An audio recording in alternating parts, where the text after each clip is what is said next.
بسم الله الرحمن الرحيم قل إنما حرم ربي الفواحش ما ظهر منها وما بطن والإثم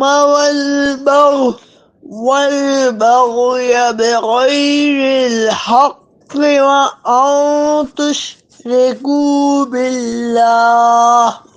بالله ما لم ينزل به سلطانا وأن تقولوا على الله ما لا تعلمون۔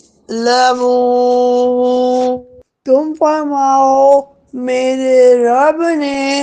ظاہری باطنی بے حیائیاں اور گناہ اور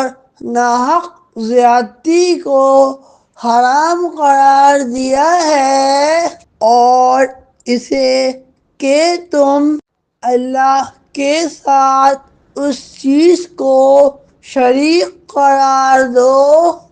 جس کی اللہ نے کوئی دلیل نہیں اتاری، اور یہ کہ تم اللہ پر وہ باتیں کہو جس کا تم علم نہیں رکھتے۔